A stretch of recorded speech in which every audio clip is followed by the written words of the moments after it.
नासमान त्रय काल में ताहि गयो विविचार।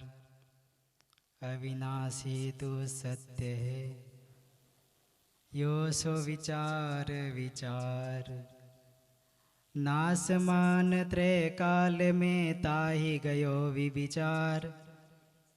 अविनाशी तू सत्य है यो सो विचार विचार। कबीर साहिब पूर्ण काशी निर्णय सोय। राम स्वरूप पारखी गुरु बंदनिये मम होय। पारख पारखी एक है भिन्न भेद कछु नाय। देह विलास करि भेद है सो गुरुदेव दर्शाय। एक बार બધા મળીને સદગુરુદેવનો જયકારો લગાવીશું। જયકારો લગાવવાથી હૃદય મંદિરના ફાટક ખુલી જાય છે અને સંતોની સદશિક્ષા હૃદયમાં પ્રવેશ કરે છે। બોલીએ શ્રી સદગુરુદેવ की जय। પારખ સિદ્ધાંતના આદિગુરુ સદગુરુ શ્રી કબીર સાહેબજી, મારા હૃદય મંદિરના આરાધ્ય પરમ પૂજ્ય સદગુરુ શ્રી ભીતર સાહેબજી, શ્રદ્ધેય શ્રી પ્રીતમ સાહેબજી, શ્રદ્ધેય શ્રી સિદ્ધેશ સાહેબજી, શ્રદ્ધેય શ્રી રાજેન્દ્ર સાહેબજી, अर्चन वंदनीय संत समाज, वर्तमान उपस्थित सत्संग प्रेमी भक्त सज्जनों, આજનો આ કાર્યક્રમ પરમ ભક્ત શ્રી ભીખાભાઈની પુણ્ય સ્મૃતિમાં આ કાર્યક્રમ રાખવામાં આવ્યો છે।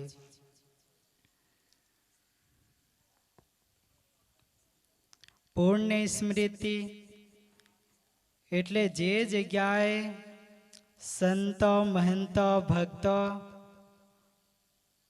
અને જેમના ઉપલક્ષમાં આ કાર્યક્રમ રાખ્યો છે તેમની યાદગારી અને સાથે સાથે ભોજન, આ ત્રણ કાર્ય થતા હોય એનું નામ કે છે પુણ્ય સ્મૃતિ। વાસ્તવમાં ભીખાભાઈની એવું જીવન રહ્યું, એવા વિચારો રહ્યા, એવો વ્યવહાર રહ્યો જેના કારણે આ મંડપ છોડીને પણ પેલો ટ્રેક્ટર ઊભું છે પેલી બાજુ પણ બધા ભેગા થઈ ગયા। ખરું આ વાત ખરેખર કહેવાય કે આ ભીખાભાઈનું જીવન કેવું રહ્યું હશે। કોઈ વિચાર નહીં કર્યો હોય કે એટલા બધા ભક્તો ભેગા થશે। અમે હો અને આપણે ઘરવાળા હોય વિશ્વાસ નહીં હોય કે એટલા બધા ભેગા થવાના। અને મંડપ તો જો તો પૂરો ખુલ્લો ખુલ્લો અને કેટલી સુંદર હવા ઠંડી ઠંડી આવે છે। આવું જીવન વાસ્તવમાં પ્રેરણા લેવા જેવું છે, કારણ કે મનુષ્યના ગુણોનું મહત્વ છે, એમના શરીરનું મહત્વ હોતું નથી। એમના ગુણો કેવા છે, એમના વિચારો કેવા છે, એમનો વ્યવહાર કેવું છે, આ આપ સૌ બતાવી દીધું છે કે ભીખાભાઈનું જીવન કેવું રહ્યું। सदगुरु श्री कबीर साहिब जी कहे छे कि जब लग बोला तब लग डोला, त्यों लो धन व्यवहार, ढोला फूटा बोला गया कोई न जाके द्वार। जब लग बोला तब लग डोला, सदगुरु श्री कबीर साहिब जी कहे छे कि ये જ્યારે જ્યારે આ મનુષ્ય જીવનમાં આ જીવ આવે છે ત્યારે ત્યારે બોલે છે, ડોલે છે, વ્યવહાર કરે છે। ટીમલી હો કૂદે, વ્યવહાર કરે, લગ્નમાં જાય, કેટલો બધો વ્યવહાર કરે છે। જબ લગ ડોલા ત્યોલો ધન વ્યવહાર, નાના પ્રકારના લેન દેન, દેખે સુને ભોગેના સંસ્કારો, આ બધું જ આ મનુષ્ય જીવનમાં કરે છે આ વ્યક્તિ। ત્યોલો ધન વ્યવહાર, જબ લગ બોલા તબ લગ ડોલા, ત્યોલો ધન વ્યવહાર, ડોલા ફૂટા બોલા ગયા કોઈ ન જાકે દ્વાર। કોઈ ઢોલ વગાડતો હોય, ઢોલ નવો નવો હોય એમને વગાડો, બરાબર વગાડો, આવાજ આવશે બરાબર, એમ નાચો તેમ નાચો, ટીમલી નાચો, જે નાચવાનું હોય તે નાચો, આપણે બધું નાચો।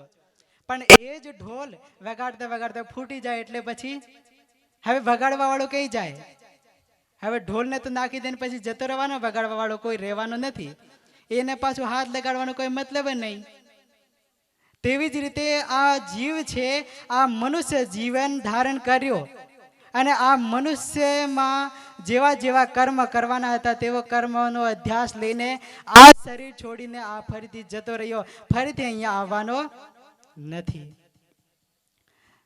જબ લગ બોલા, હવે જ્યાં સુધી આ મનુષ્ય જીવનમાં હતો ત્યાર સુધી તો આ બોલ્યો, નાના પ્રકારના કર્મો કર્યા, બધો સાથે વ્યવહાર કર્યો, વેવાઈ વેવણ બનાવ્યા, નાતી પાતી બનાવ્યા, પુત્ર કર્યા, કેટલો બધો આપણે વ્યવહાર કરી નાખ્યો મનુષ્ય જીવનમાં.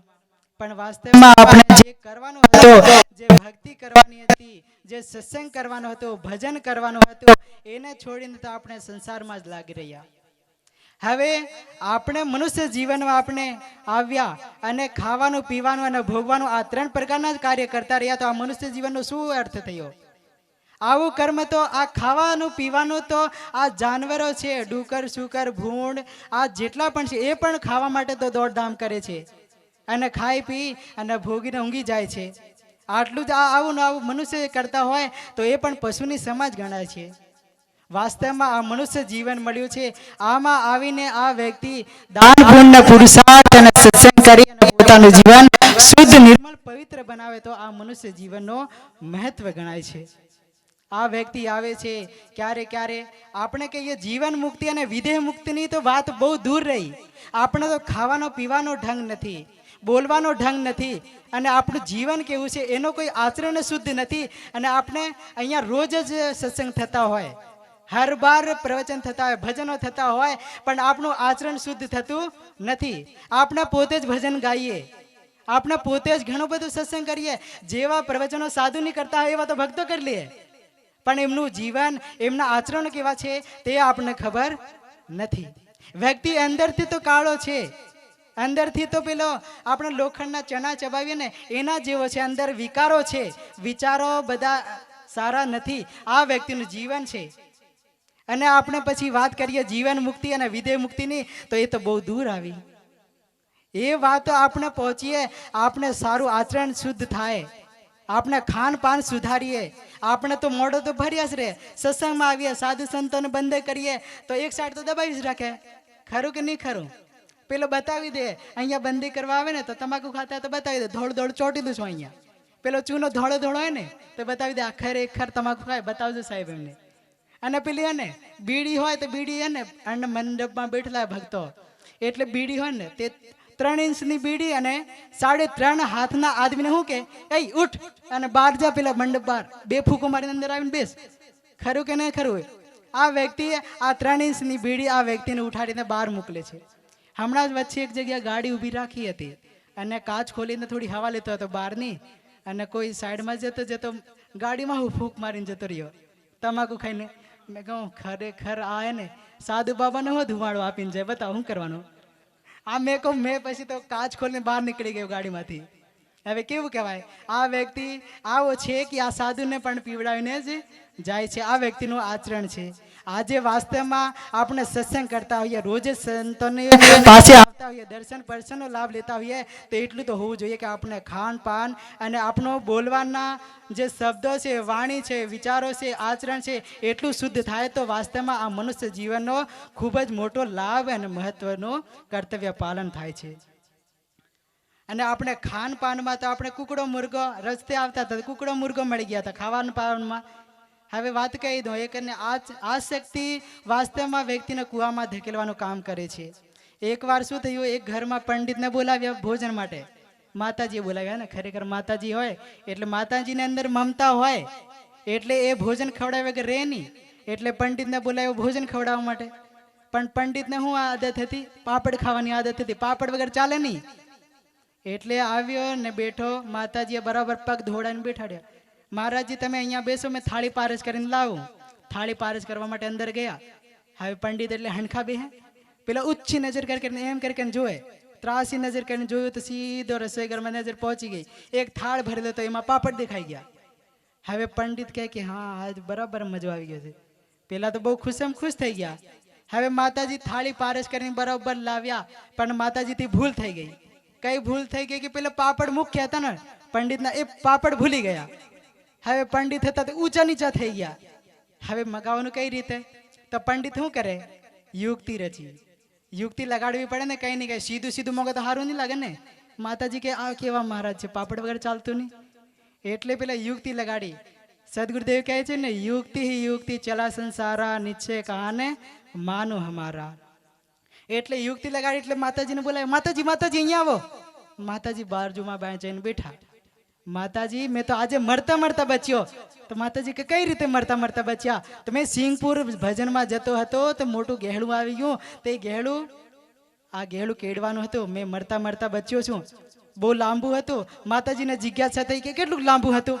એટલું લાંબુ કે પેલો પાપડનો થાળ મૂકેલો છે એટલું લાંબુ.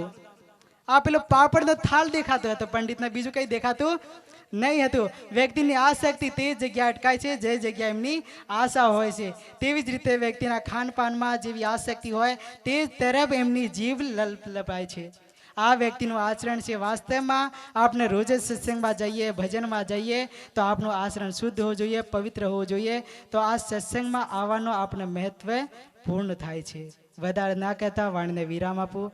બોલીએ શ્રી સદગુરુદેવ કી.